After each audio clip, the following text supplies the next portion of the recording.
Hey there, welcome to another deep dive. Today's topic is bypass Cloudflare with Python complete methods guide. And honestly, this is one that I've been really excited to cover. There's so much to unpack here, so let's jump right in. Let's start with the basics. Bypass Cloudflare with Python complete methods guide. Python is the most popular language for web scraping, but Cloudflare's bot protection is specifically designed to block automated HTTP clients.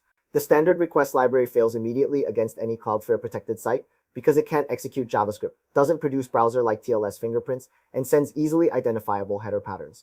This guide covers every Python-based method for bypassing Cloudflare in 20, from lightweight libraries to full browser automation.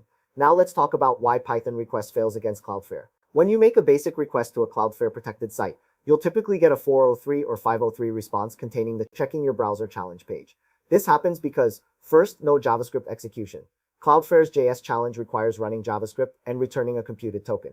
Second, TLS fingerprint mismatch. Python's request library produces a TLS fingerprint that doesn't match any real browser.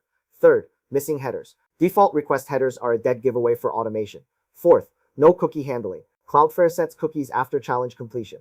This brings us to method 1, Cloudscraper. Cloudscraper is a Python library that wraps requests and handles Cloudflare's JavaScript challenges automatically. It works by interpreting the JS challenge without a real browser. Cloudscraper handles basic JS challenges but fails against Cloudflare's newer managed challenges, turnstile captcha widgets, bot management enterprise tier, and sites that check TLS fingerprints strictly. It's best for sites with basic Cloudflare protection on the free tier. Let's dive deeper into method 2, curl_cfi for TLS fingerprint impersonation.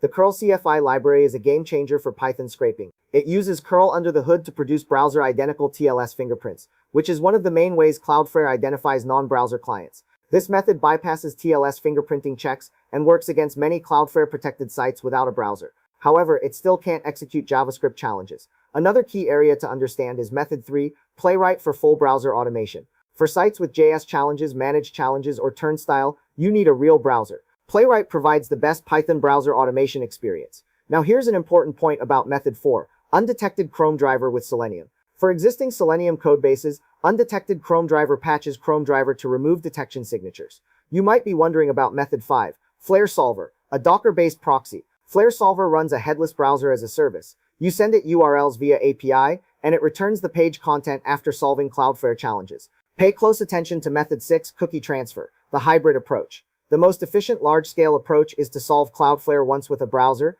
then transfer cookies to lightweight request sessions. This gives you the best of both worlds for large-scale operations. Now let's talk about best practices. First, start simple. Try curl_cfi with residential proxies first. Many sites only check TLS fingerprints and IP reputation. Second, add browser only when needed. If simple methods fail, escalate to Playwright or Undetected ChromeDriver. Third, rotate user agents. Match the user agent to your TLS impersonation profile. Fourth, use residential proxies.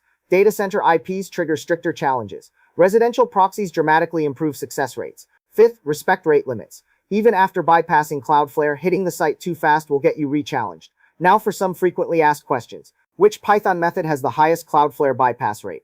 Playwright in headed mode with residential proxies has the highest bypass rate at 90% plus.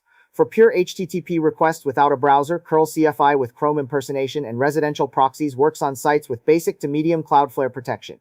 Can I bypass Cloudflare in headless mode? Cloudflare can detect standard headless browsers. Chrome's newer headless flag is harder to detect than the old headless mode. However, headed mode remains more reliable. For server environments, use a virtual display to run headed Chrome without a physical screen. How long do Cloudflare cookies last? The CF clearance cookie typically lasts 15 to 30 minutes, though this varies by site configuration. Plan your scraping sessions to re-authenticate before cookies expire. Is Cloudscraper still working in 2026? Cloudscraper works against basic Cloudflare JS challenges on the free tier. It fails against managed challenges, turnstile, and enterprise bot management. For most real-world targets, you'll need curl_cfi or browser automation. Do I need proxies to bypass Cloudflare with Python? Technically, you can bypass Cloudflare from your own IP using browser automation. But for scraping at any meaningful scale, you'll get rate limited and IP banned quickly. Residential proxies are practically required for production scraping. In conclusion, Python offers multiple paths through Cloudflare's defenses, each with different trade-offs. Start with curl_cfi for its excellent TLS impersonation. Escalate to Playwright for JS challenges, and always pair your chosen method with quality residential proxies.